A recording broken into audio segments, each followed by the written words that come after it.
আসসালামু আলাইকুম। আমি মোসাম্মদ ইসলাম জাহান জেমি, একজন অসহায় নারী। স্বামী সন্তানকে হারিয়ে আমার প্রাপ্য অধিকার পেতে আপনাদের সহযোগিতার জন্য স্বর্ণপন্ন হয়েছি। আমার বাবার বাড়ি গাবতলী উপজেলার আটবাড়িয়া গ্রামে, আমার শ্বশুর বাড়ি একই উপজেলায় কুপি মন্ডলপাড়া গ্রামে। আমার স্বামী আরিফুর রহমান সোহেল একজন ব্যবসায়ী ছিলেন। তিনি গত 15/9/2024 তারিখে হৃদরোগে আক্রান্ত হয়ে মৃত্যুবরণ করেন।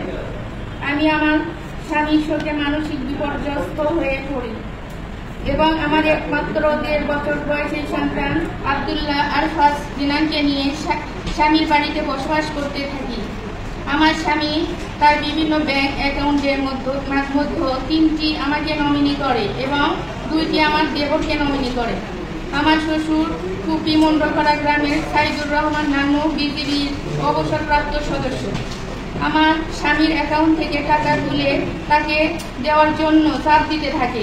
আমি তাতে রাজি না হওয়ায় আমার শ্বশুর এবং ননদ সহ শ্বশুর বাড়ির লোকজন আমার উপর অত্যাচার করতে থাকে।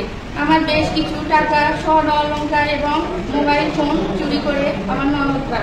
এক পর্যায়ে আমি আমার স্বামীর অ্যাকাউন্ট থেকে টাকা তুলে না দেওয়ায় গত 5/10/2024 তারিখে প্রচুর মারধর ও নির্যাতন করতে থাকে।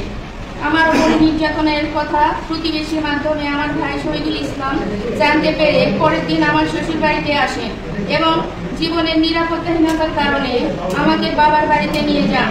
এর 2 দিন পর 7/10/2024 সন্ধ্যায় আমার ভাই শহীদুল ইসলাম বাড়িতে গিয়ে গাবতলী যাওয়ার পথে সোনারা ইউনিয়ন ভবন এলাকায় পথ পেতে থাকা আমার শ্বশুরের আত্মীয় গাবতলী কাগইল দড়িপাড়া এলাকায় চিহ্নিত দুষ্কৃতিকারী আবু আসাদের সহায়তায় আমার ভাইকে অপহরণ করে আমার শ্বশুর বাড়িতে গিয়ে একটি ঘরে আটকে রাখে এবং মারধর করে।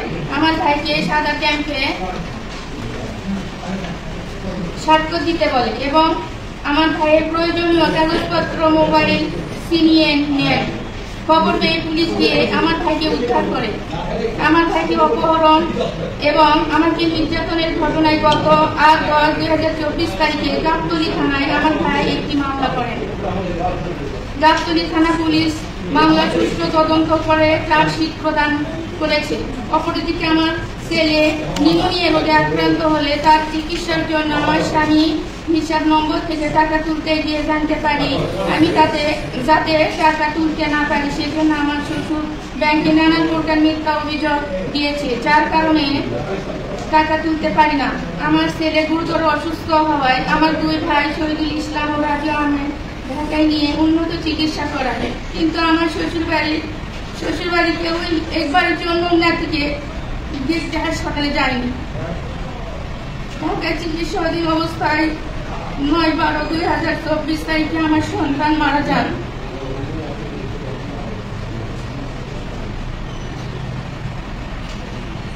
আমি স্বামীর সন্তানের শোকে সইতে পারছিলাম না।